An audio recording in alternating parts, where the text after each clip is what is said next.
C'est l'heure du gros sujet. Le gros sujet cette semaine nous a été intimé quelque part par une enquête de Variety qui s'est intéressée au fandom toxique. On va déjà un petit peu donner une définition de ce que c'est qu'un fandom toxique. Alors fandom, c'est donc les fans, voilà. Et quand c'est toxique, c'est simplement quand la critique des fans n'est plus de l'insatisfaction de bonne foi, mais une campagne en ligne infiniment négative et souvent bigote contre un projet, ses stars ou ses équipes créatives, et ses équipes créatives. Et donc voilà un petit peu comment Variety définit tout ça.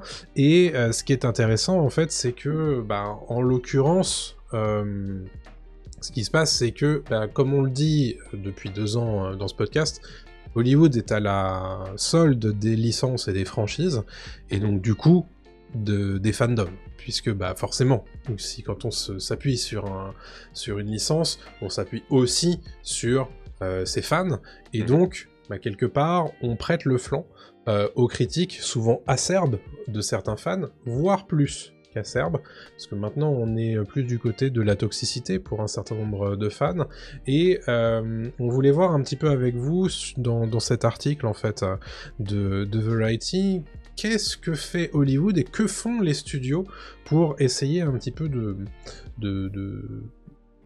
se départir un peu de tout ça. Et même avant tout ça, que font les fans toxiques en fait? Ouais. Comment ils s'expriment? C'est ça qui est intéressant aussi, parce que ouais, de fou.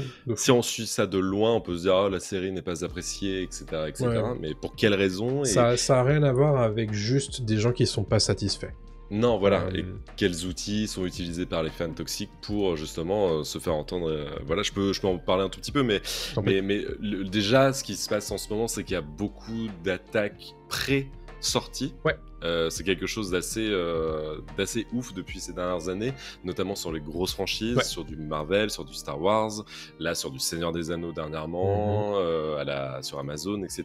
Donc en fait, dès qu'une bande-annonce sort, dès qu'il y a une annonce de casting un peu trop woke pour certains, dès que ça ne suit pas exactement ce qu'ils ont imaginé, et tout de suite ça part en review bombing. Donc review bombing, qu'est-ce que c'est? C'est de mettre des notes négatives directement avant même qu'une série, qu'un film ou qu'un jeu vidéo soit sorti sur les plateformes. Ou sans même l'avoir vu. Ou sans même l'avoir vu, bien entendu. Donc ça peut être sur Steam pour les jeux vidéo, ça peut être sur Allociné en France, ça peut être sur Rotten Tomatoes aux États-Unis, etc., etc. Donc ça déjà, ça flingue un film ou une œuvre en général. Donc ça c'est pas ouf. Et puis c'est d'aller plus loin en étant très virulent sur les réseaux sociaux, de faire des campagnes de haine en fait, tout simplement, que ce soit à l'encontre des acteurs, des créateurs, des gens qui aiment aussi, simplement des communautés de fans qui elles défendre une œuvre parce qu'elles aiment bien en parler, etc. Donc déjà, on a des sortes de milices d'internet, je vous apprends rien en vous disant ça, quoi, mais qui s'affrontent et qui tapent sur des gens qui ne demandent rien d'autre qu'à prendre du plaisir en sortant du boulot et à regarder des œuvres culturelles, quoi. Donc déjà ça, c'est un paramètre à prendre en compte qui est parfois très violent. Moi, je sais que je suis pas du tout fan de quelque chose au point de m'investir et de le prendre pour moi, mais j'imagine que quand on adore absolument une œuvre, c'est compliqué de se prendre tout ça, quoi. Oui, et puis même sans adorer, en fait, il y a un truc aussi, c'est que je le disais il y a pas si longtemps que ça sur Twitter, je faisais un mini thread, et en fait j'avais l'impression que les seules personnes qui s'expriment, c'est les gens qui aiment pas. Et les gens qui aiment un peu, du coup, tu sais, ils sont pas suffisamment engagés pour défendre, tu vois. Et donc du coup, on arrive à un truc tellement déséquilibré qui fait que on n'entend plus que les gens qui ont des choses négatives à dire, et ça commence à devenir compliqué en fait. Donc tu l'as dit, les review bombing, on voit que ça marche parce que regardez. Quand on a un D en CinemaScore sur Joker 2, les gens se posent la question de est-ce qu'on va y aller ou pas. Bon, évidemment, quand on a du review bombing sur Rotten Tomatoes, ça fonctionne aussi. Tu l'as pas cité, mais il y a aussi tout un écosystème YouTube qui adore balancer, tu sais, des trucs très putaclic en mode en gros flanquer du saut de l'infamie telle ou telle production en mode bah ça c'est nul à chier, surtout n'y allez pas, ou alors toutes les semaines quand il y a un épisode de truc qui sort, et ben on va en faire des caisses autour du fait que c'est nul et qu'il faut absolument pas le regarder et que les gens qui apprécient sont des nazes. Donc ça c'est un truc qui existe aussi vraiment sur YouTube. Parce que l'algorithme met ça en avant aussi. Hein. Complètement. L'algorithme du négatif, il est concret. Ouais. C'est aussi le cas dans les médias, on le sent que... mais c'est un truc humain aussi, malheureusement, de plus c'est négatif, plus on va se dire « Ah, quand même intéressant, cette vision quand même un peu à contre-courant, quoi. » Ouais. Bon, malheureusement, c'est comme ça. Oui, carrément. Après, il y a évidemment, comme tu le disais, les insultes sur les réseaux sociaux, et puis ça va parfois jusqu'aux menaces de mort. Hein. On a des exemples, notamment l'actrice Leslie Jones autour de Ghostbusters 2016. Alors évidemment, moi je me prononce pas sur la qualité du film, je l'ai même pas vu. Mais quand on en arrive... C'est pas un grand film, mais oui, non, mais voilà, mais quand on en arrive à envoyer des menaces de mort à une actrice... Oui. Bon. Ouais. C'était le cas, alors j'ai perdu son nom, de celui qui jouait Jar Jar. Oui, Ahmed Best, ouais. Ouais, voilà, qui avait failli se suicider suite au retour, et à l'époque, il n'y avait pas de réseaux sociaux, hein. Suite au retour, voilà, de désastreux des fans qui avaient fait campagne contre un personnage en 3D, quoi. Ouais. Et lui, il avait pris à cœur. Voilà, c'est surtout qu'en fait, ce qui se passe, c'est que souvent, en fait, tu te rends compte que les gens attaquent la personne sur ce que son personnage fait ou sur ce que son personnage est. Donc là, Je pense que quand The Last of Us va être diffusé, ça va revenir. Je vous le dis juste comme ça. Bah, c'était déjà le cas avec le jeu, donc on se doute bien que ça va être pareil. C'était déjà le cas avec le jeu, vous imaginez même pas ce que ça va être avec la série. Bref. Mais ouais, bien sûr. Et donc aujourd'hui, il y a des réseaux sociaux. Ce qui fait que c'est encore plus compliqué, et c'est là où l'article est intéressant, et je te laisse...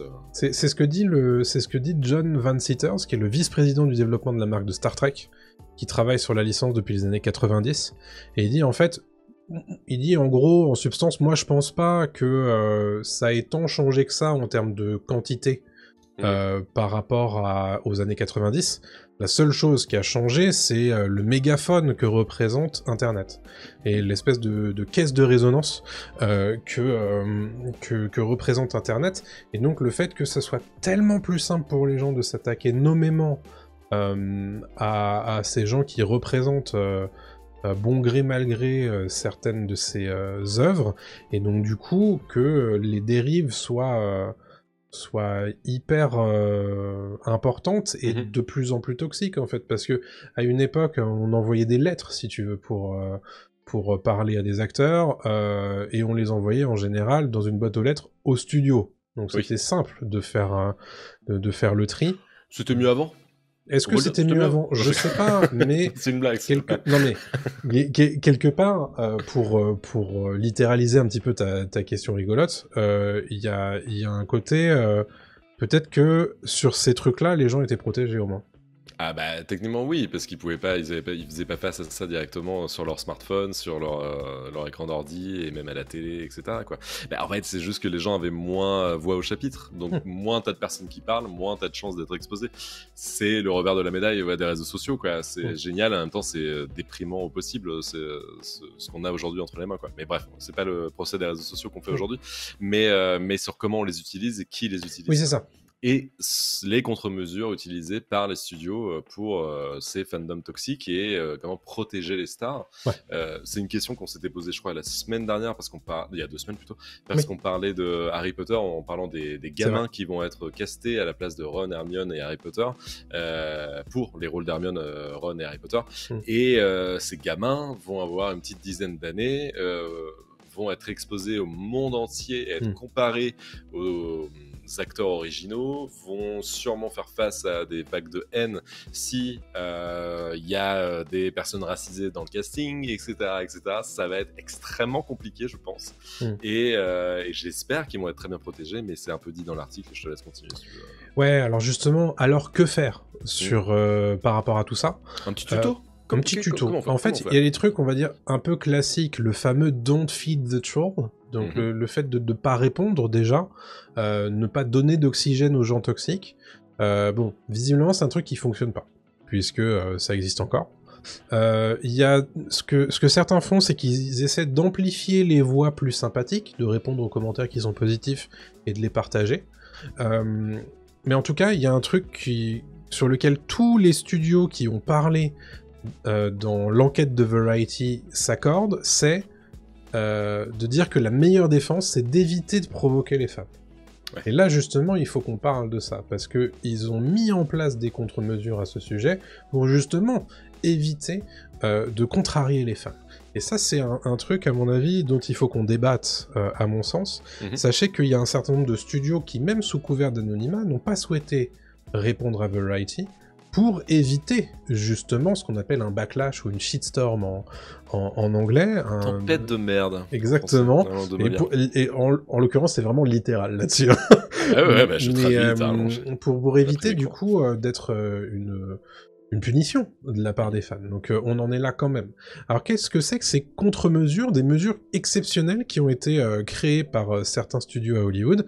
En fait, il y a certains studios qui rassemblent désormais des groupes de super fans spécialisés pour jauger les matériels marketing pour un projet de licence importante. Donc ça veut dire que, je donne un exemple basique, ça veut pas dire que c'est exactement ce qui se passe dans ce studio-là, mais on va l'imaginer. Imaginons chez Disney ou chez Lucasfilm, un studio qui veut lancer, je ne sais pas moi, un nouveau film Star Wars, ou une nouvelle série Star Wars, mais surtout ne pas braquer certains des fans, ils vont assembler un certain nombre de fans pour leur présenter des éléments marketing autour de leur projet, et attendre leur retour, et ces super fans vont leur dire « Ah non, non, mais ça, si vous faites ça, les fans vont répliquer, ils vont riposter. » Et donc, du coup, si c'est suffisamment en amont, il y a un certain nombre de projets qui vont être changés pour éviter ce genre de problématique-là. Moi, ça me déprime, mais d'une force.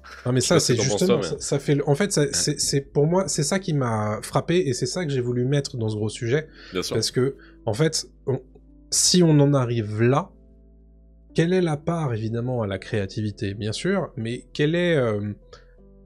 Ça montre à quel point... ces fans et la toxicité en ligne a de l'emprise sur la réalité de ce qui est produit pour nos écrans. Bien sûr. Et ça c'est absolument terrifiant en fait. C'est qu'on leur donne raison. Ouais. On leur dit... On en parlait à l'époque de l'annulation entre guillemets de la saison 2 de The Acolyte. Bon, que la série soit mauvaise ou bonne, peu importe, mais le signal qui était envoyé c'était fans toxiques, vous avez raison. Ouais. Et on vous donne raison parce qu'on va pas poursuivre. Et ça c'est problématique quand même. Ah bah, c'est plus que problématique, mais juste au niveau de la créativité, moi ça me bute qu'on leur donne vraiment voix comme ça et qu'on leur dise ok, vous nous avez vraiment emmerdé pendant des mois, des semaines parce que vous étiez pas content, vous avez fait votre caca nerveux, on a essayé de vous prouver par A plus B que cette série, ce film, ce bouquin, ce jeu vidéo valait le coup, mais non, vous avez complètement mis vos œillères et vous avez fait exprès de chier dessus par grand plaisir et parce que vous êtes attaché, parce que vous avez pas de vie, on va pas se mentir, c'est des gens qui ont pas de vie, clairement, et c'est une minorité, c'est la minorité qu'on entend et c'est terrible de se dire que ces studios se mettent à genoux devant ces types-là juste parce que ça gueule sur Internet, quoi. Et ce qui me rend triste encore plus, c'est au niveau de la créativité, bien évidemment, et que ça va nous filer des produits lisses, aseptisés, qui feront plaisir qu'à une petite partie de la population, parce qu'on va pas se mentir, on s'en plaint tous de manger la même soupe tout le temps, je suis poli en disant soupe, et donc en fait, tu fais plaisir à personne, parce que si tu fais plaisir à des faux nostalgiques qui veulent un Star Wars 5 bis fois décliné à l'infini, ou je sais pas quoi, tu vois, parce qu'en fait c'est ça aussi. Rappelle-toi que si on parle de Star Wars, la prélogie, on a chié sur la prélogie pendant 1000 ans, d'un coup là on a réhabilité la prélogie. Genre apparemment, merde, le deuxième... L'attaque des clones. L'attaque des clones est pas mal. Attendez les gars, faut pas déconner quoi. Même. Mais il y en a qui disent ça quoi, genre c'est un peu ok maintenant quoi. c'est un peu ok. Et tu fais, oula, d'accord. Mais non, mais ce qu'il veut dire, mais c'est pas un jugement, mais ce que je veux dire, c'est qu'en fait, ça change, les goûts changent, quoi. Bien sûr. Et donc, en fait, il faut que tout se modifie à chaque fois et qu'il y ait des nouvelles idées qui apparaissent, quoi. Moi, je suis très content quand il y a des films qui sortent des sentiers battus. Megalopolis, c'est sûrement nul, mais au moins, ils tentent quelque chose. Ouais. Joker 2, c'est sûrement très nul aussi. Je pense qu'ils tentent quelque chose aussi, etc., etc. Malheureusement, quand t'as un studio, t'as besoin de faire du fric et t'as besoin d'avoir des retours, mais sur investissement. Mais tu peux pas écouter une toute petite partie de la fanbase qui te dit, moi, mon Obi-Wan, il est comme ça, et moi, ils sont tous blancs, et moi, à l'époque, j'aimais beaucoup Jar Jar, et en fait, non, enfin, je sais plus. Bah, tu fais quoi? Mais arrêtez. Faut avancer, les gars. La problématique, c'est que on sait très bien ce que ça va protéger. C'est-à-dire que c'est ce que ça va attaquer tout particulièrement, c'est justement les essais d'un tout petit peu plus de représentation, les essais de montrer des nouvelles choses, de tenter des nouveaux trucs, de s'emparer du canon et d'essayer de faire des choses un petit peu différentes. Et ben, si à chaque fois ça grippe, et ben ils vont arrêter de le faire. Donc qu'est-ce qui va se passer? On va encore avoir des remakes, on va encore avoir des suites qui n'auront aucun goût, aucune saveur, et visiblement c'est ça que les gens veulent, mais tu vas voir qu'ils vont continuer à râler, parce que c'est le cœur de métier de ces gens-là. Et moi, ce qui me fatigue, c'est que mais ça on le dit depuis 2 ans, hein, le podcast existe depuis 2 ans, on le dit chaque semaine depuis 2 ans, il y a trop d'enjeux dans une sortie d'un projet comme ça. On gagnerait à faire des projets un peu moins gros, qui ont moins besoin de rentabilité XXL, pour se permettre juste d'être un petit peu créatif. Voilà, de se dire, c'est pas grave, on a été créatif, on a tenté un truc, on n'est pas tout à fait rentré dans notre frais, mais c'est pas grave parce qu'on n'a pas dépensé 300 millions de dollars. En fait, c'est ça le truc. Ouais, alors c'est une grosse partie du souci. Après, c'est pas la seule, parce qu'à la limite, il y a eu des gros projets à l'époque, des Pirates des Caraïbes qui coûtaient, je sais plus combien, enfin c'était une folie, etc., quoi. Mais qu'un film coûte énormément d'argent, ça me dérange pas. C'est évidemment un pari, c'est très compliqué, mais on l'a vu avec Cameron, il arrive toujours à nous surprendre, à faire Avatar, il rapporte, et ça devient le film le plus rentable de tous les temps. Enfin, c'est un film qui rapporte énormément. C'est pas tant ça, moi, c'est plus le côté message politique, parce qu'en fait, on vit dans une société. On vit dans une saucisse. Et on vit dans une saucisse, et en fait, on est dans un truc, dans une époque dégueulasse, on va pas se mentir. Ah bah ouais. Très compliqué, parce que tout le monde veut tirer la couverture à soi, tout le monde pense avoir raison sur la politique, et la politique fait partie des œuvres de culture depuis tout temps. Qu'on le veuille ou non. Qu'on le veuille ou non, et heureusement même, parce que ça a pour but, pour moi, une œuvre, même si elle est light, de te faire réfléchir un petit peu, quoi. Star Wars, c'est pour les gosses, mais Star Wars, ça parle du nazisme, Star Wars, ça parle des gens opprimés, de l'autorité, ça parle de la guerre du Vietnam, bien entendu, pour le premier, etc., et le deuxième. Bah voilà, non, c'est vraiment des choses où c'est important, je trouve, de défendre des sujets comme ça. Si tu commences, en fait, à donner raison à une partie du public qui pense avoir raison, et j'en reviens un petit peu à ce que je disais tout à l'heure avec Joker et Matrix 4, c'est des gens qui perdent le pouvoir sur leurs œuvres, des réalisateurs, des créateurs, et si tu donnes le pouvoir aux fans, les fans souvent en font de la merde, malheureusement. Alors après, on va me dire, c'est parce que toi, t'es pas d'accord avec les fans qui pensent ça. Oui, peut-être parce que j'ai une conscience politique et je suis quelqu'un un peu plus pondéré, j'imagine. Mais je veux dire, je ne vois pas tout de suite rouge quand il y a un petit peu plus d'inclusivité et tu vois, de diversité dans mon œuvre de culture, quoi. Mais et donc, ça me fait encore une fois bien chier que les studios se plient à la volonté de gens comme ça, en créant des groupes de super fans pour dire oh là si vous mettez quelqu'un d'asiatique, ils vont pas être très contents et tout. Tu fais, les gars, putain, je veux dire, on fait plus rien dans ce cas-là, quoi. Mais vraiment, on n'avance plus, quoi. En fait, c'est ça. Moi, si tu veux, c'est que si tu commences à faire ça, derrière, c'est sans fin. C'est-à-dire que l'idée, c'est que, on va dire, tu peux pas mettre un noir dans ce rôle-là. Ok, la suite Oui. c'est quoi? Bah tu peux pas mettre une femme non plus en tant que personnage principal. Ok, d'accord. Bah alors du coup, tu peux pas faire ça non plus. Et Mhm. puis après, tu peux pas faire ça non plus. Et puis Mhm. après, bref, donc c'est sans fin. Et après, ça Donc, devient edgy. Tu sais, après, 2 ans plus tard, il y a quelqu'un qui ouais. amène une femme noire à la tête d'un film et tu fais, c'est vachement edgy et tout. Et tu fais, ah non, je sais pas, enfin, c'est normal, ça devrait pas Enfin, se poser comme bref. question. Bref. Ouais. Mais moi, j'ai toujours voulu faire un truc sur la politique dans le podcast. J'ai Mm. toujours dit, j'aimerais bien, c'est compliqué à traiter, mais là, c'est un peu super le dur. sujet, c'est politique en fait, Mm. ce truc-là, quoi. Ouais, complètement. Et parce que on voit que ça monte de ouf, parce que quand on dit fanbase toxique et donc fandom toxique, Mm. c'est particulièrement Twitter, ne nous mentons pas non plus, Oui. qui trash énormément sur ce réseau, des films, des séries, etc. Et on sait ce qu'est devenu Twitter aujourd'hui, c'est pas le truc politiquement le plus chill du monde. Donc ouais, pour moi, il y a un gros souci on donne trop la parole à ces gens-là, quoi. Et puis je vois pas l'intérêt. En fait, trop, ma question c'est ça. Pourquoi on les écoute? Non, mais en tant que moi, tu vois, téléspectateur ou spectateur, je m'en fous. Je les écoute de loin. Alors, c'est chiant parce que c'est une petite musique qui traîne tout le temps, mais voilà, bon. Mais pourquoi au-dessus? Pourquoi quand tu diriges un studio? Pourquoi quand t'as une boîte de prod? Il y a aucun truc qui prouve que ça va pas fonctionner en fait. Je sais pas. En fait, Les mauvaises audiences du Seigneur des Anneaux, là, la série, c'est pas lié au casting, je suis désolé.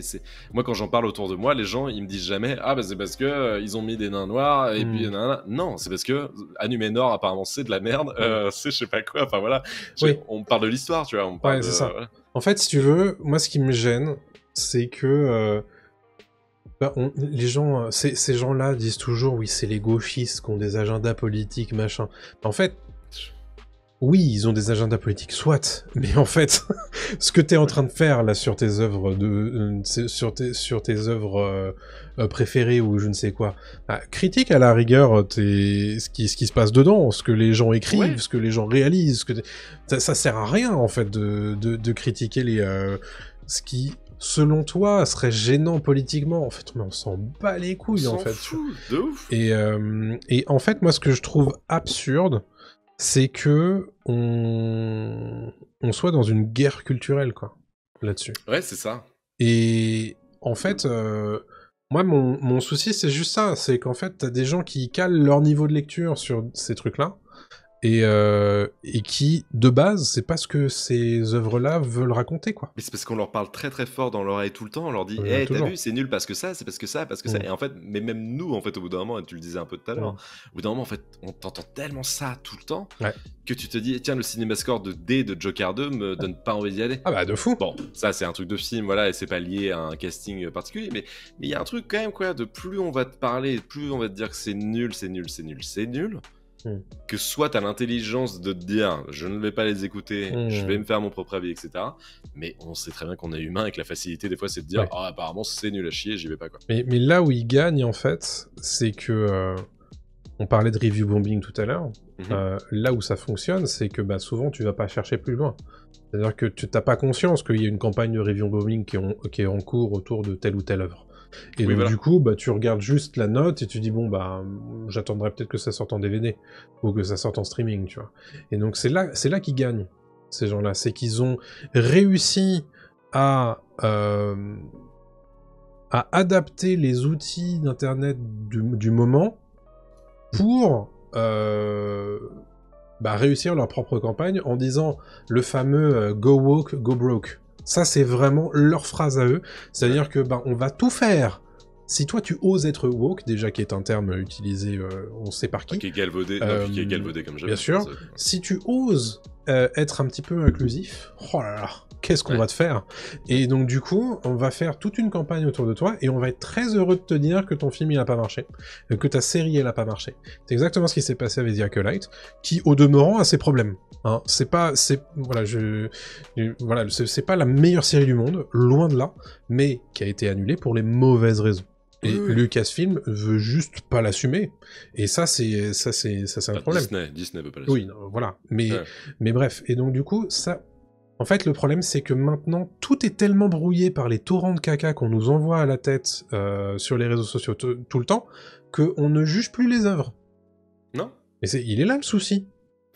Ouais, alors parce que encore une fois, c'est politique aussi, mais si on juge les œuvres, mais pas de la bonne manière, mais on les juge quand même, mais Ouais. pas de la bonne manière. On juge pas l'œuvre là pour sa qualité scénaristique, artistique, etc. Non, évidemment. Mm. Mais enfin, ces gens-là le font, tu vois, Ouais. de cette manière-là. Mm. Mais non, il y a un truc. Par contre, les outils mis à leur disposition, comme le review bombing, ça peut à l'inverse servir. Je prends l'exemple d'Apex Legends, Ouais. le jeu Apex Legends, qui est édité par Electronic Arts. Electronic Arts, qui est quand même l'éditeur le plus gourmand au niveau de l'argent, voilà, et qui aime bien soutirer un petit peu d'argent avec des loot box, des choses comme ça, des skins payants à ses joueurs, avait du jour au lendemain, sans vraie raison, il y a quelques semaines, augmenté les prix de loot voilà, Mm. d'Apex. Et ça avait gueulé. Le seul vrai moyen de répondre pour les joueurs, c'était de faire du review bombing Ouais. et donc de descendre en flèche le jeu. Ça a marché. Mm. L'éditeur s'est revenu sur son choix et bizarrement n'avait plus besoin d'argent à ce moment-là et il n'y a pas de problème quoi, jusqu'au prochain épisode. Mais tu vois, des fois ça peut servir. Ouais. C'est juste comment c'est utilisé. La méthode est dégueulasse, Ouais. mais si elle fonctionne pour eux, oui, ils auraient tort de se priver. Je les défends pas du tout, mais tu vois, En fait, ce qu'il y a, c'est que tous ces trucs-là deviennent des armes, en fait. Bah ouais. Et quand ces armes sont dans les mauvaises mains, et souvent elles tombent dans les mauvaises mains, bah, ça devient problématique, quoi. Ouais. Et on en arrive, du coup, à comment dire, des acteurs qu'on doit protéger de la toxicité de certains fans. Ouais. Parce qu'encore une fois, ce qu'on dit depuis tout à l'heure, c'est pas tous les fans, c'est certains fans. De certaines franchises en plus. De certaines franchises aussi, même si j'ai l'impression que plus ça va, plus ça se démocratise quand même, Oui. ce qui est un problème. Mais on en arrive quand même à des degrés, c'est-à-dire qu'il y a des équipes médias sociaux qui sont obligés de prendre la main sur les comptes réseaux sociaux de certains acteurs ou certaines actrices, tellement on s'attaque à eux dans les phases les plus difficiles, quoi. Et c'en est même à tel point que on engage même des firmes de sécurité pour effacer des informations de certains acteurs sur Internet, pour éviter que des informations sensibles les concernant soient balancées sur Internet. Mais dans quel monde on vit, en fait? Alors, on sait très bien qu'on vit dans un monde de merde, c'est pas ça que je dis. Mais là, très franchement, on en arrive à des degrés qui sont juste débiles, quoi.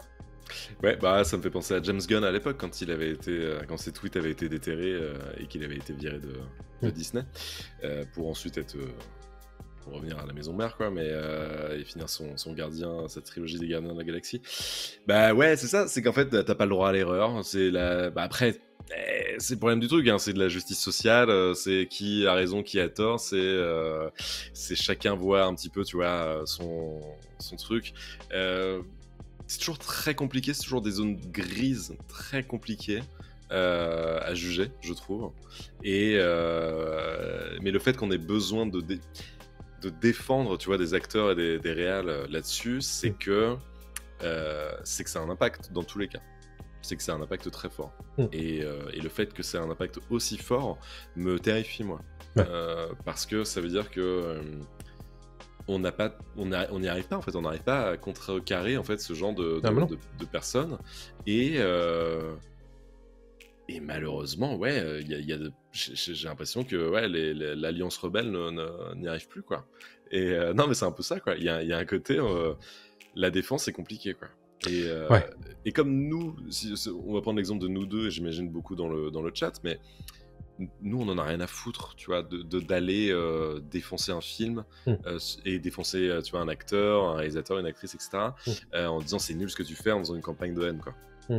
Et donc, on va faire c'est dommage pour eux, mais on va pas aller les défendre non plus, quoi. Ce qui fait qu'en fait, bah, oui, c'est ça. nous, on va être silencieux. On va le dire là dans l'émission comme on le fait maintenant, on va dire c'est pas très bien ce qui se passe, etc. Quoi. Mais qu'est-ce qu'on peut faire de plus en fait nous, on peut pas légiférer, on peut pas on n'est pas l'entreprise privée Twitter dirigée par un mec fou qui en fait laisse tout dire sur son réseau social.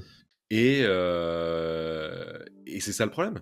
Ça a toujours été un problème, le contrôle des réseaux sociaux, de toute façon. Ah, mais bien sûr. Mais parce que c'est contrôlé par du privé, parce que c'est des entreprises privées qui ont des données sur nous, Hmm. parce que c'est des petites phrases sorties à droite à gauche qui peuvent être retournées, etc. Maintenant qu'il y a de l'IA, laisse tomber, enfin, c'est la folie. Ouais, c'est très compliqué. C'est sans fin. Ouais. C'est sans fin. Mais on voulait quand même évoquer ce problème avec vous parce que on en est quand même là du côté d'Hollywood à envisager de surtout tout faire pour être bien lisse sur tous les aspects. Et alors, là, du coup, là, on en était déjà là avant en termes de production, mais alors du coup, qu'est-ce que ça va être plus tard si surtout il faut pas provoquer qui que ce soit. Donc là, on est mal, quoi. Ouais, je pense qu'il y aura une sorte de contre-courant de gens, tu vois, qui font pas des films à des millions de dollars, mais qui font des films anti. Tu vois, lissage, je sais pas comment le dire, enfin tu vois, anti-conformisme, tu vois, anti-conformiste, on fait juste des films anti-conformistes, et c'est ça en fait. Et je pense qu'il y aura un nouvel Hollywood, peut-être, qui reviendra, mais ou même en France, en Europe, ailleurs, quoi, qui dira merde en fait au lissage. Parce que si plus la société va se lisser, plus la pop culture va le faire aussi, donc c'est normal, mais ouais. Bref. Ça va coûter cher en crème exfoliante de lisser tout ça. Oui, effectivement, Armel. Tout à fait.